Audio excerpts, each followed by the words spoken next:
सुब्हानक ला इल्म लना इल्ला मा अल्लमतना इन्नका अंतल अलीमुल हकीम। अम्मा बअद फ़अऊज़ु बिल्लाहि मिनश शैतानिर रजीम। बिस्मिल्लाहिर रहमानिर रहीम। इन्नल्लाहा युहिब्बुत तव्वाबीन व युहिब्बुल मुतत्वहिरीन। वक़ाल अन्नबिय्यु सल्लल्लाहु अलैहि वसल्लम अत्तुहूरु शत्रुल ईमान। सुब्हान रब्बिका रब्बिल इज़्ज़ति अम्मा यसिफून वसलामुन अलल मुरसलीन वल्हम्दुलिल्लाहि रब्बिल आलमीन। मोमिनानो, दामास्ता सुड़वान दी द क़ुरआनी करीम द यव आयात मुबारका से हिस्सा तिलावत कड़ला और द नबी अलैहिस्सलाम द अहादीस मुबारकाओं द हक़ीनम से हिस्सा मा तिलावत कड़ला। आयात मुबारका और हदीस मुबारक द नबी अलैहिस्सलाम मुंगता द इस्लामी आदाबना यव अदब चिदी खई। अगा अदब द सफ़ाए बारक दी। सफ़ाई दा द इंसान यो खुद सिफत दी और दा सिफत दा द इंसान चिदी की दीशी द नूर मखलूक़ातो दा सिफत बागी के ढेर कम हुई।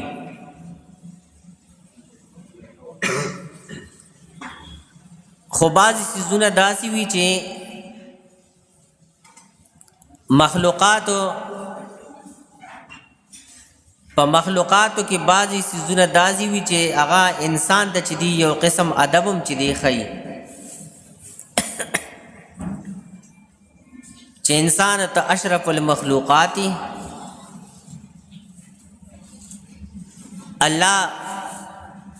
पाकीज़ा खुराक ताला दर कड़े दे और ते पाकीज़ा पैदा करे।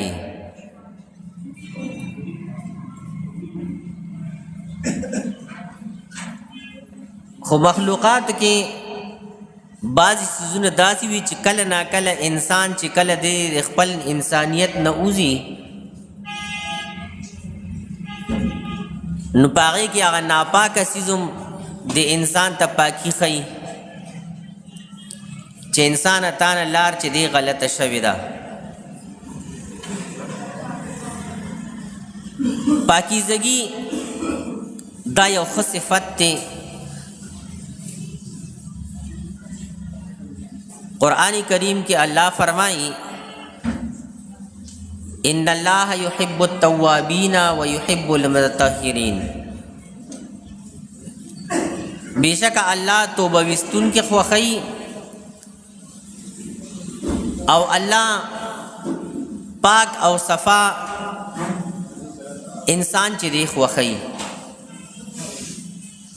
कमुंगा उगुरनो द आयात पदे द्वाड़ हिस्सों के यो द इंसान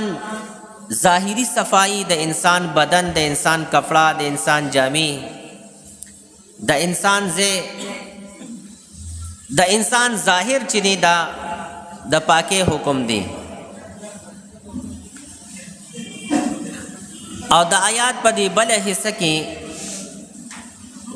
द इंसान द बातिन चिदी पाकी जिक्र कई। ज़का चिकल इंसान गुनाह की नो इंसान गंदशी और दगा गंदगी अल्लाह व बिया प दोज़ख की सफ़ा कई। उससे कल द इंसान न गुनाह उशवा او د سم دس توبه وویستله نو انسان د ګناه نه پاک شو. حدیث شریف کی راځي التائب من الذنب کمن لا ذنب له. توبه وستون کی د ګناه نه داسې دی چې دا سره ګناه کړی نه ده، د ګناه ویستلی شي. حدیث شریف کې دام راځي چې کله یو انسان یو ګناه وکړي نو د پزله باندې یو تور داغ چې دی ولګي، د ګناه یو داغ، د ګناه یو ګندګي په د باندې ولګي. اوس که چېرې انسان توبه وویستله نو خود به خود دغه داغ او دغه ګندګي چې دی صفا شي. او که دی ګناه کوي او ځان نه صفا کي، توبه نه ویستایي، توبه نه وباسي او بیا ګناه کوي او بیا ګناه کوي، بیا ګناه کوي، نو یو وخت داسې راشي چې د ده دا زړه تک تور شي او د ګناه هغه ګندګي د ده دا زړه چې دی کلک ونیسي، بس په د مهر جباریت بیا ولګي، بیا د ته ګناه نه ښکاري. نو د دواړو صفای د ظاهر صفایم الله خوښوي او د باطن صفایم الله چې دی خوښوي.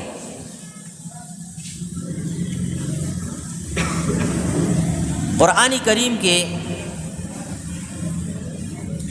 یو کم دیرشم سپاره کې الله فرمایي وثیابک فطهر، خپل جامې ته صفا کا. بیا الله فرمایي والرجز فهجر، ګناه ته پرېږده. نو اول د آیات په دغه حصہ کې وثیابک فطهر د ظاهر چې دی حکم وشو چې ته ظاهر دی پاک کا. بیا الله فرمایي والرجز فهجر، ګناه پرېږده، باطن دم صفا کا. گوئے چې کله انسان ظاهر چې دی صفاوي، د انسان باطن چې دی صفاوي، دا کامل انسان وي. دا د انسان د کمالیت چې دی نښه ده. اوس که بعد که داسې خلک وي چې داغه ظاهر چې دی صفا دی، بدن صفا دی، کپڑے صفا دی، اخلاق صفا دی، کردار صفا دی، خود د نن زړه چې دی دغه د ګناه نه دی، نو دی خو ظاهر صفا دی خو باطن د ده چې دی ګنده دی.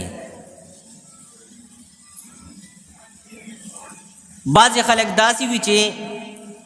د هغوی باطن چې دی صفا وي،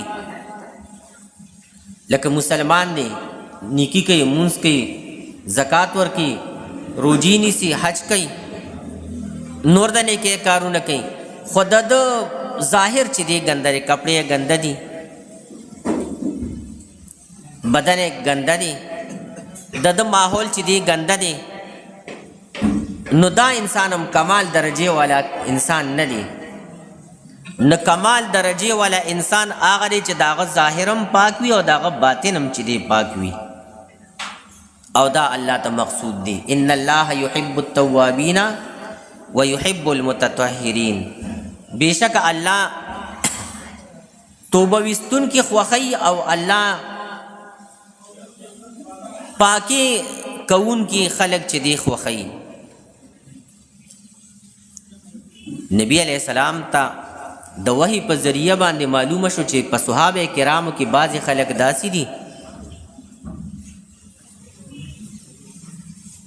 چې الله ته ډېر غوره دي او الله ته ډېر خوښ دي. نبی علیہ السلام د صحابه کرامو نه تپوس کو چې تاسو کم یو څه صفات دي تاسو چې الله تاسو ډېر صفت ذکر کوي،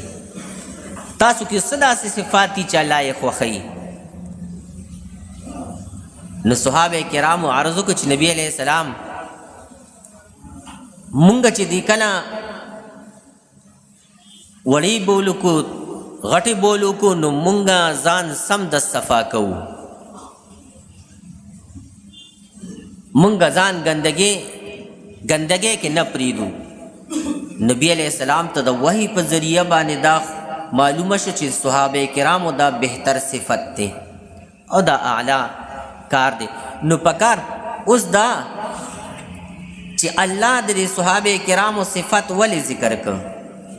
خو بس داغه صفت وکنه نه، دا ما ته تعلیم دی، تا ته تعلیم دی، بل ته تعلیم دی. چې دا صفات په ځان کې راولې، پاکي په ځان کې راولې. تاسو ځان پاک او صفا انسانان جوړ کې الله ته به غوره یې، الله ته به خوښ یې. اوس دا صفائی چې دی ګوره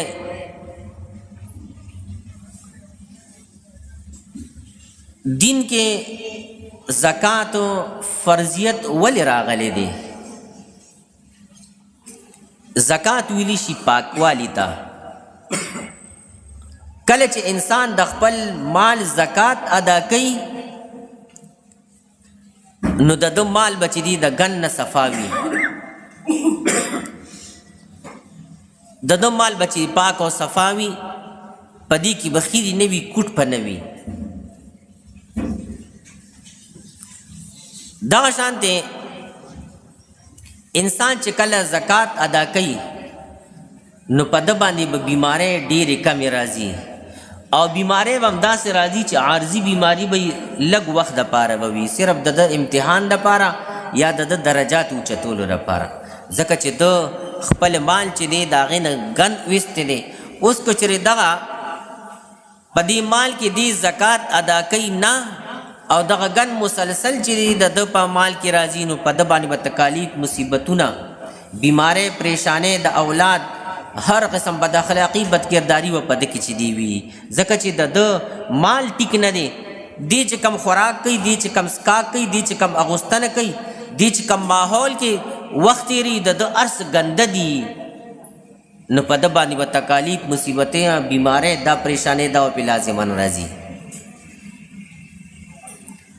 لکه څنګه چې انسان دی هغه ظاهرا ځان نه صفا کوي، انسان ظاهرا صفائی نه راولي، نو په انسان باندې تکالیف، په انسان باندې بیمارۍ ډېر راځي. ډاکټران ورته وایي لکه لږ کپړې دې پاکې کوه، بدن دې پاک کوه، لامبه، چې پته بیمارۍ نه راځي. دغه شان انسان چې کله دی باطن نه صفا کوي نو د باطن چې کله ګنده دی، دی به بد اخلاقه، بد کرداره، ذهنیت په یې خراب وي، پریشانۍ، مصیبتونه، ټینشن به په ده باندې زیات وي. ځکه چې د ده باطن کې بیماری ده. دا ټینشن ولې راځي؟ ټینشن پخوا ولې ټینشن اوسو؟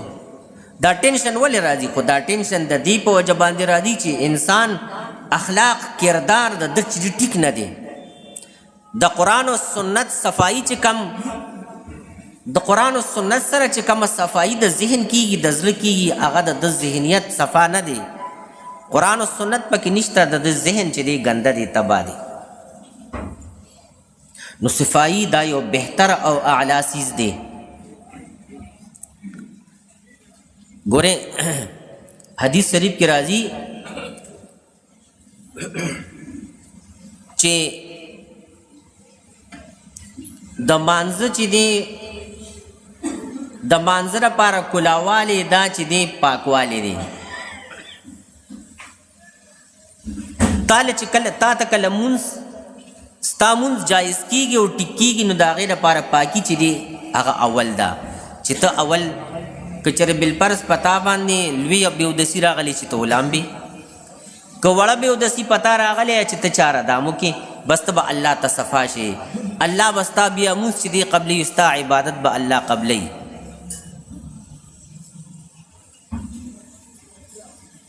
نو صفائی دا یو ښه صفت دی، دا یو اعلی صفت دی، یو ښه او اعلی صفت دی. ګورې حدیث شریف کې راځي چې تاسو د تهمت ځای نه ځان وساتئ. ته پاک و صفا یې، اخلاق دې، کردار دې صفا دی، خو ته داسې یو ځای ته ځې چې هلته تهمت والا خلک دي، بیکاره خلک دي. اوس که چېرې ته هغې که محفل نه ځان نه ساتې نو که ته ډېر پاکې نو تا ته به خلک ګوته نیسي او پلانیم ګوره پلانیم هغه ځای ته ځي. اگر که ته چې دی دغه ګناه نه کې خو ته د ګناهګارو سره ګرځې نو تم هغه ګناهګارو کې هغه بد اخلاق او بد کردارو خلکو کې تم چې دی راځي. صفائی دونه ضروري لازمي څیز دی چې ستا ظاهر صفاوي ستا باطن چې دی صفاوي او دا د مؤمن اعلی صفت دی. ګوره حدیث شریف ما تلاوت کړی دی. نبی علیہ السلام فرمائی الطهور شطر الایمان، پاکواله دا نیمه غوټه حصہ دا ایمان دا. اسلام صفای ته دونه چې دی اعلی مرتبه ورکړی دا. نبی علیہ السلام فرمائی الطهور شطر الایمان، پاکواله د ایمان حصہ دا. کته پاک نی ستا عبادت نه قبلیږي، کته پاک نی ماحول تا نه قبلی، خلق بستا نه کرکه کوي نو الله بستا نه کرکه نه کوي، دین بستا نه کرکه کوي. او چې ته صفای ماحول بتا قبلی، شریعت بتا قبلی او ستا مونږ بچ دی الله قبلی نو ماحول صفا کول، بدن صفا کول، کپڑے صفا کول، اور یو سی صفا ساتل دا د ایمان حصہ دا. شریعت دون دیتا لوی درجه ورکړی دا. او مونږ مسلمانان چې کله دا سیزونه مونږ پرېښودلي دي، اخلاق نبوي مونږ پرېښودلي، زمونږ نه هر یو سیز چې دی تللی دی. تاسو ګورئ مسلمانان دي د صفائی خیال نه ساتي، بالکل د مسلمان د صفائی خیال نه ساتي. د مسلمان اخلاق ګنده دي، د دوی کردار ګنده دي، د دې کپړه چې دی ګنده وي، د هر څه چې دی ماحول خو ګنده ګنده وي. چې دوی به د بدن د صفائی خیال نه ساتي نو دوی به د ماحول صفائی خیال وساتي. صفائی دا نیمه حصہ د ایمان دا. کله چې ته صفای تا نیم ایمان ګټلې دی، کله چې ته صفای تا نیم ایمان ګټلې، دا نیم ایمان به ته بیا په مانځه باندې، حج باندې، روژه باندې، زکات باندې، په ښو اخلاق او په ښو کردار باندې به چې دی ته خپل ایمان باندې نو کامل ایمان به ستا ایمان کامل وي. چې ته صفای نو ستا ایمان هم چې دی کامل وي. تاسو وګورئ که نه ماحول کې، تاسو وګورئ په بازار باندې تاسو راتېرېږئ نو په لاره کې به ګندګي، زمونږ په نالو کې به چې دی ګندګي وي، زمونږ په هر یو ځای کې به چې دی مونږ ګندګي به وي. تاسو جومات ته راشئ که نه، د جومات استنجا ځای کې به دې کې به نسوار غورځېدلي به وي، دې کې به د استنجا هغه کاغذ به دې کې ورغورځېدلي وي، ټایلټ پیپر به دې کې ورغورځېدلي وي. د چارهدام ځای ته تاسو راشئ چې کوم ځای کې مونږ ځان پاکوو ما الله ته پاکوو، هغه ځای کې به چې دې خلکو ګندګي نسوار به ورغورځولي وي، ګندګي به ورغورځولي وي. نو چې کله دا ځای نه صفا نه وي نو ته به پاک شې؟ نه، ستا جومات صفا نه دی. دا مسلمانانو لمحه فکریه ده چې په دې کې مونږ فکر وکړو. ګورئ کافر که چېرې راغی ووایي به چې دلته دا ستاسو د عبادت ځای دی، دلته تاسو خپل اخلاق او کردار صفا کوي دي جوماتونو کې. کافر که ما ته ظاهره نه وي خو بزله کې وایي چې دا څنګه مسلمانان دي چې د دوی ظاهر صفا نه وي، د دوی باطن بس صفا وي. او دا خبره ټیک ده. بس در بنسور ما یو کتاب کتل سن 1954 کتابو د ایران نه یو کس راغلی و، نو هغه بیا کتاب لیکلو. نو زه چې پیښور نه په ګاډي کې سور شوم چترال ته ته نو ټول خلکو به لاړې توکلې، لوړو خلکو به لاړې توکلې. ما وی چې دا بیماري وي نو بیا پته ولګی چې دا دین نسوار غورځوي. نو د ایران نه زمونږ هغه بد اخلاقي ښکاره شوه، د ایران نه زمونږ هغه بد اخلاقي ښکاره شوه. بیا اردو کې ترجمه شوه د هغې. نو زمونږ د استنجا ځای به چې دي نسوار پکې، د استنجا هغه کاغذ به پکې ورغورځېږي. مړه ته لږونتې کې سوچ وکړه، مړه ته په دې خپل ګریوان کې لږ سوچ وکړه چې ته مسلمان ځان ته وې. تر نبي علیه السلام اخلاق خپل کړل د نبی علیہ السلام هغه طهور شطر الایمان په دې باندې تا عمل وکړو ته څنګه لا اله الا الله محمد رسول الله ستاره د صفای ځای چې دې صفا چې کم ځای کې ته ځان صفا کې صفا نه ته بس صفا شي ستا اوبد صفا نه دي په دې کې ستا تا تاساس کې راځي حدیث شریف کې راځي چې یو دو قبر واغې باندې نبی علیہ السلام تیرېدو نو هغوی له عذاب ورکړی شو یو پکې وي هغه کسو چې ده به د میتیازو د څاڅکو نه ځان نه ساتو څاڅکي څونه معمولی چیز دی دا د قبر د عذاب سبب جوړیږي نو دغه ته چې کله ځان د دې څاڅکو نه نه ساتې نو بیا به د قبر کې به تا صفا کوي دغه شان تاسو وګورئ دلته د استنجا د میتیازو د ځای کې وګورئ تاسو ماحول کې وګورئ تاسو د خپل نالو کې وګورئ تشه ګندګي ده تشه ګندګي ده پکې زه ځان سره څه څیز راوالم نو هغه د خوراک څیز ته نه سبزي ته نه والم او هغه استعمال کما او بیا په لاره باندې پلاستیک ګوتې به کاغذ به زه وغورځوم کیله زه خورم نو چې کیلې خوراک وکم نو په لاره کې به کیلې پوستکې نو که مسلمان پې راوغورځېد مسلمان پې خپه ماته شو که مړ شو پې او که لاس یې مات شو تکلیف ورته ملو شو دا مسلمان یہ وہی مسلم ہے جنہیں دیکھ کی شرمائی یہود علامہ اقبال ہوئی شور ہے ہو گئی دنیا سے مسلمان نابود دا یو شور دی چې مسلمان د دنیا نه نابود شوی دی ختم شوی دی یہ وہی مسلم ہے جنہیں شیخ کی شرمائی یہود کو یہود ورته وکتل نو یو چې ظالمانو خو مونږ خو داسې کارونه کړي څنګه چې تاسو ګندګي کوئ مونږ خو داسې نه یو چې څنګه تاسو یې خو لغوتې کې سوچ کول پکار ښه تاسو په لاره کې بچي دي زه چې سار راځم که نه سار زمونږ 6 بجې مونځ دی د سار 6 بجې زمونږ مونځ دی نو زه تقریبا د کور نه په کم 10 منټه کم زه را روان شم نو چې زه راځم نو د کمیټې افرادو چې دې صفایي کړي وي صرف هغوی چې کوم هغه ځان ته پنډونه جوړ کړي نو هغه بیا صفا کوي چې بیا کله دکانداران دکانونه کولو شي نو بیا به دوی صفایي شروع کړي نو هغه صفایي چې کمه شوي نو د هغوی هغه صفایي په هغې باندې چې دوی واپس ګندګي پرې راولي نو په لاره کې نو بیا دکانونه صفا کی نو چې دکان صفا کی نو لارې ته ګندګي راولي دا الله بنده تا خپل دکان دې صفا کړو لارې دې پې ګنده کړله کم از کم مړه ته خو دې ته لګونتې کې وګوره ته لګونتې کې دې ته وګوره ته کردار والے مسلمانی ته پښتون یې بلکل نه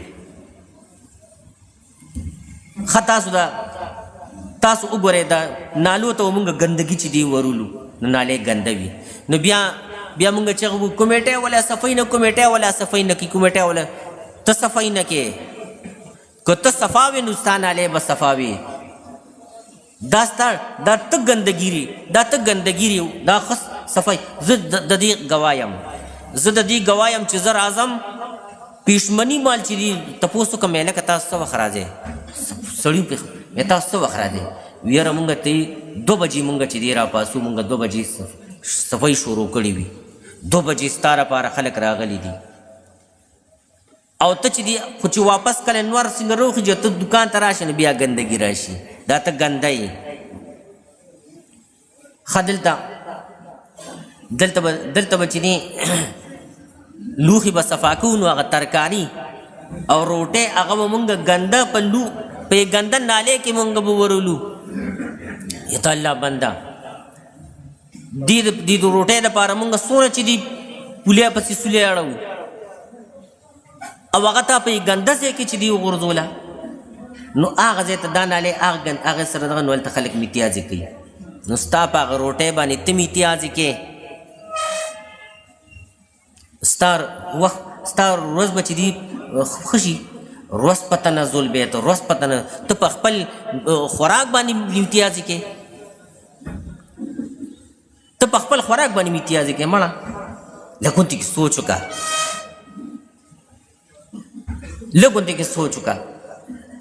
دا ګورې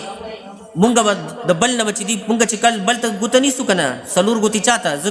حاجي صاحب ته غفرلي صاحب ته ګوته نیسم غفرلي صاحب داسې دي اوس څلور واړه ګوتې ما ته رالې چې ته نه اول ته داسې استاد چې ته اول داسې ورنه تا به غفرلي صاحب ته چې دي ګوته نه نیوله یاد ساتئ مسلم جاپان خلک پکار دی چې زما خلک شهرت وکړي مسلمان پاکستانیان داسې دي مسلمانان داسې دي داسې صفایي ده خو مونږ خپل کار پرېښودلی قرآن و سنت مونږ پرېښودلي نو مونږ اوس په اغیارو هغه دغه به کوو مونږ صفات بیانو د جاپان خلک چې دي د هغوی جاپان صفا دي کمیټۍ مومیټۍ عمله نه ولې محله کې چې کم کسان دي که ډاکټر دي که مولا دی که انجینیر دی که بل یو کس دی د دوی محله به هر یو کس به چې دی خپل ځای به صفا کوي د هغه د کور مخه به چې دی صفا وي که ډاکټر وي ډاکټر بیا پخپله که انجینیر که مولا وي نو د هغوی مولا بیا چې دی صفا کوي نو خود په جاپان صفا وي اوس که مولا دی ګندګي روله که انجینیر دی ګندګي روله که ډاکټر دی ګندګي روله لارې ته نو ډاکټر هم ګنده مولا هم ګنده انجینیر هم ګنده بل هم ګنده بله ګنده ټوله ګندګي راله اړه لګونتي کې دا سوچ کول پکار دی چې ستا خلک صفاتو کی نبی علیہ السلام ته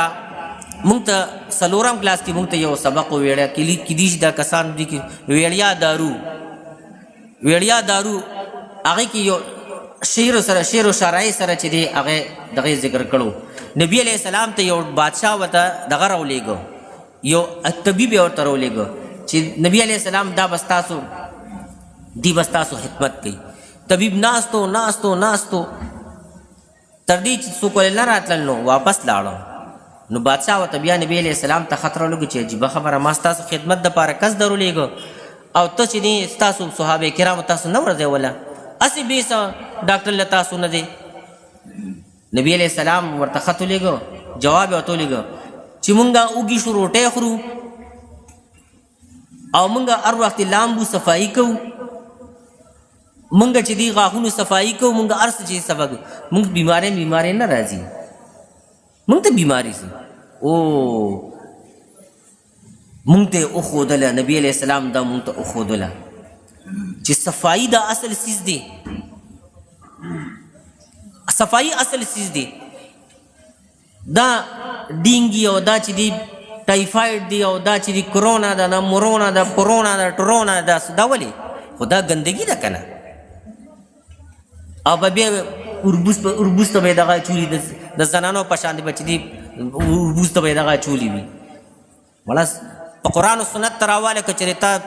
ته څه بیماري راغله بیا ته بس مخ را لاړ ورته کوې مړه دروغ دې ویلي دي دا زه چې دلته زما بعضې خلک استاد جي قرآن و سنت اصل چیز دی قرآن و سنت ما ته اصل عقل ہے اصل عقل د صحابه کرامو چې نن موږ صفات ذکر کوو هغه ولې د صحابه کرامو قوانین چې کافر په ځان نافظي ولې هغوی اصل قرآن و سنت هغوی په ځان کې راوسته او موږ ذلیل او رسوا او خوار یو ځکه اصل موږ قرآن و سنت پرېښودلی صفایي مسلمانانو دا یو ښه صفت دی پکار دی چې زموږ ماحول زه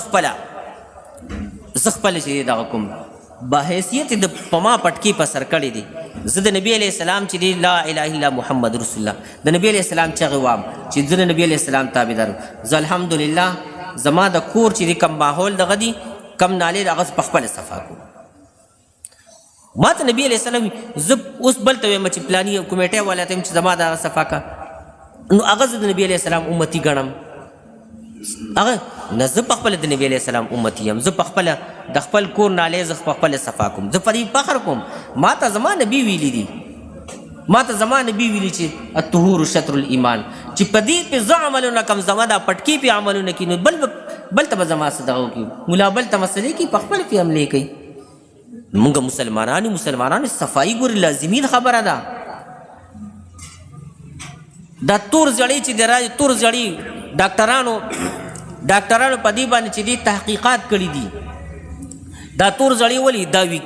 دا چې کله ګندګي وي ګنده خوراک ګنده لباس ګنده بدن नो इंसान ته چې دی تور زړی لګي زمونږ ارس ګندې تاسو ګوره خوراک زمونږ سبزی ارس چې دی خوراک ملاوټونه ارس کې چې ملاوټ دي او زما ما نبی ما ته ولي ویلي چې من غش فلیس منا چا چې ملاوټو کا زمونږ نه دی اے نبی علیہ السلام د نه انکار کړي سفارش پدې نه کوي ګندګي ته ګنده خوري ګنده خوراک کې ګنده سکا کې ګنده چې دی ګندګي کې اوسېږي نبی علیہ السلام تا نه انکار کړی دی انکار دل کی لیس من فلیس منا حدیث دی ګوري حدیث دا دروغ ته نه وي زمونږ هر څه چې دی نبی علیہ السلام موږ نه انکار کوي او موږ د نبی علیہ السلام د سفارش په تمه یو سوال نه پیدا کیږي الٹی ہے گنگا جب چل رہی ہے واحد دعوانا الحمدللہ